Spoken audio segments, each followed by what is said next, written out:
लढायचं आहे. कारण मी पण सांगितलं आता उपोषण नाही करायचं, आता लढायचं आहे. त्याच्यामुळे कोणी मरायचं नाही. आता लढून मिळवायचं आहे. पावणे 2 वर्ष सातत्यानं आणि सलग आम्ही लढलो.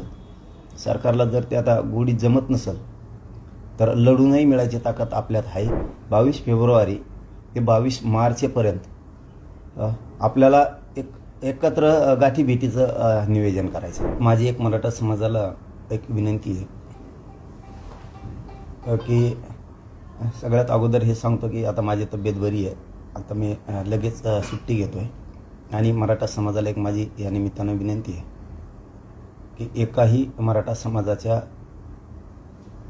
विद्यार्थिनीनं आपल्या मुलांनी आत्महत्या करू नये ही माझी सगळ्यांना सगळ्यात प्रथम हात जोडून विनंती. शेवटी आपला जीव गेल्याच्या नंतर आपल्या आईवडिलाला खूप त्रास होतो आणि आपण दुनियाही बघायला राहत नाही आहे. एखाद्या टक्क्यावरून तुम्ही हुकलात किंवा फीची काही शाळेची अडचण आली तर येऊ द्या, 1 वर्ष लेट रिपीट करून पुन्हा लढून जिंकू, पण कोणी आत्महत्या करू नका ही सगळ्यात अगोदर महाराष्ट्रातल्या सगळ्या बांधवांना माझी हात जोडून विनंती आहे. तुम्हाला सगळ्यांना मराठ्यांना आरक्षण मिळाल्याशिवाय मी 1 इंचही मागं हटणार नाही हा शब्द आहे माझा तुम्हाला. शेवटी आंदोलनात कोणी असो नसो, कोणाला त्यांच्या गरिबीमुळे येता येत नाही, कोणाला त्यांच्या ड्युट्यामुळे येता येत नाही, कोणाला त्यांच्या व्यवसायामुळे येता येत नाही, परंतु घरी असणाऱ्यांसाठीही करतोय, नसणाऱ्यांसाठीही करतोय. म्हणून एक गोष्ट लक्षात ठेवा की आत्महत्या करू नका. मी असेल त्या जागेवरूनच तुम्हाला आरक्षण दिल्याशिवाय हटणार नाही आहे हा शब्द आहे माझा तुम्हाला. मी प्रामाणिक आणि इमानदारीनं या समाजाच्या गोरगरिबांच्या लेकरासाठी काम करतोय. हे लेकरं मोठे व्हावीत हीच माझी अपेक्षा आहे. म्हणून माझ्या समाजाला विनंती आहे की आपण कोणीही आरक्षणासाठी कशासाठी आत्महत्या करू नका.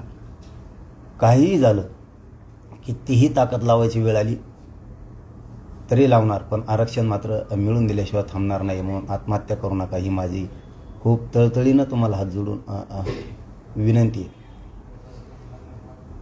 कारण आता लढायचं आहे. कारण मी पण सांगितलं आता उपोषण नाही करायचं, आता लढायचं आहे. त्याच्यामुळे कोणी मरायचं नाही.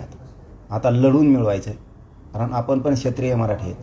आता आपणही दाखवू की आम्ही लोकशाही मार्गानं पण केलं, हातापाय पडून सुद्धा मागणी केली, कायदेशीरही केली, लोकशाहीची नियमाचं उल्लंघनही केलं नाही, कायद्याचंही केलं नाही. पावणे 2 वर्ष सातत्यानं आणि सलग आम्ही लढलो. सरकारला जर ते आता गोडीत जमत नसेल तर लढूनही मिळायची ताकद आपल्यात आहे. म्हणून लढून मिळू. कोणीही आत्महत्या या पुढच्या काळात करू नका. तिसरा मुद्दा महत्त्वाचा सांगतो की तारीख फक्त मागं पुढं होईल, पण होणारच नाही शक्यतो. 22 फेब्रुवारीपासून 22 फेब्रुवारी ते 22 मार्च या 1 महिन्याच्या कालखंडात 22 फेब्रुवारी कारण शिवजयंती असल्यामुळं आपल्याला तिथपर्यंत आपला मोठा उत्सव आहे, सण आहे आपल्यासाठी, आपल्या राजांचा जयंतीचा. त्याच्यामुळं लोक गुंतलेले असतात, त्याच्यात कामात असतात. 22 फेब्रुवारी ते 22 मार्चपर्यंत आपल्याला एकत्र गाठीभेटीचं नियोजन करायचं आहे. म्हणजे कसं की एखाद्या गावात राज्यभरातल्या पश्चिम महाराष्ट्र असू द्या, खानदेश विदर्भ असू द्या, मुंबई असू द्या, एखाद्या खेड्यागावात जर काही अडचण आली तर ती एखाद्या वेळेस आम्हाला माहीत होत नाही आणि आमची काय माहिती असेल तर डायरेक्ट गाव खेड्यापर्यंत एखाद्या वेळेस जात नाही. म्हणून इथून पुढं प्रत्येक गावातली आडी अडचण ही आम्हाला माहीत झाली पाहिजे. छत्रपती भवनला आपल्याला माहीत झाली पाहिजे आणि इथली माहिती थेट गावापर्यंत गेली पाहिजे. म्हणजे असं व्हायलाच नको आता की मधला कोण माहिती देत नाही किंवा मधीच माहिती गाळली जाती. गोरगरिबाच्या अडचणी मग सोडवायच्या कशा, याच्यासाठी ना 22 फेब्रुवारी ते 22 मार्चपर्यंत थेट गावाची अडचण आम्हाला कळाली पाहिजे आणि आमची इथली माहिती थेट गावात कळाली पाहिजे. यासाठी एक लोकांना भेटायचं आपण या महिन्याभराच्या काळात. तुम्ही कधी या, पण राज्यातल्या प्रत्येक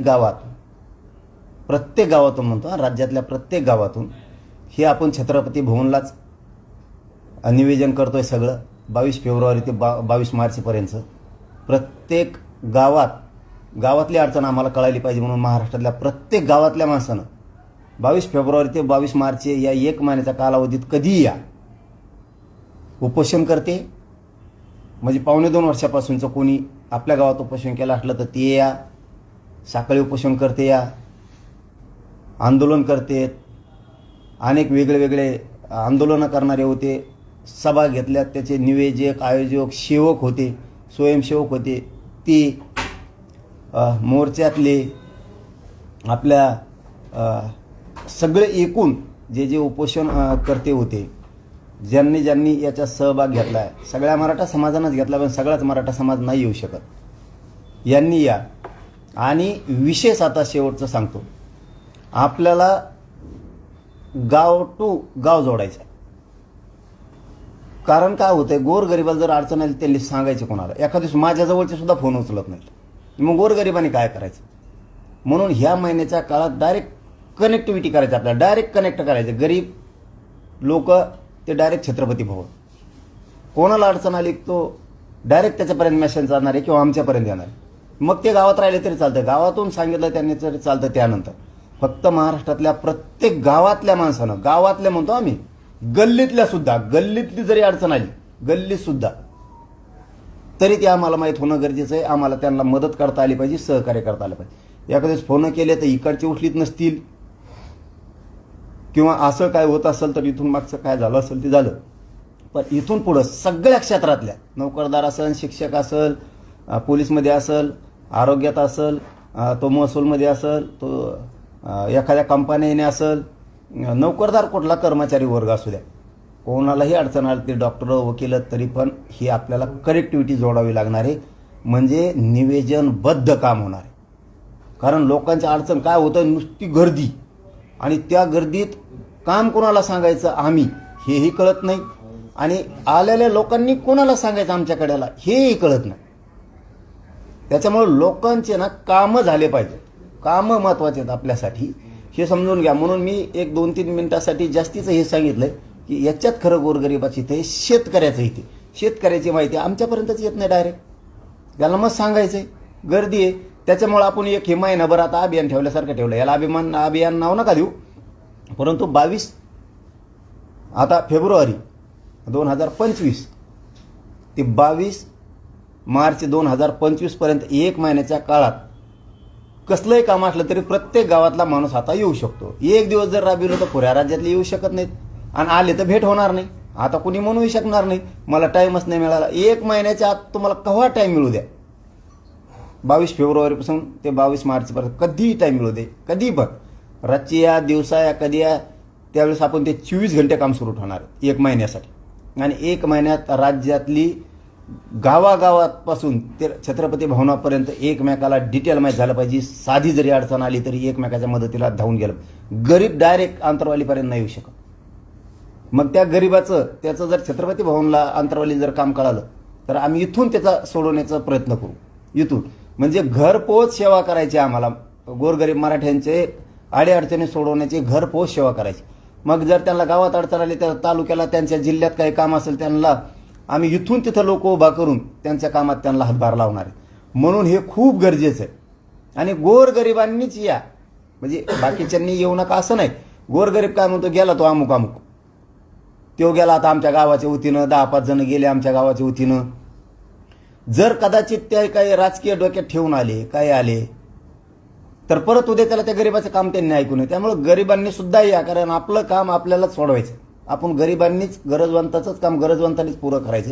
म्हणून गरिबांनीच या चळवळीत उभारायचं, या आंदोलनात उभारायचं, अडीअडचणीत उभारायचं.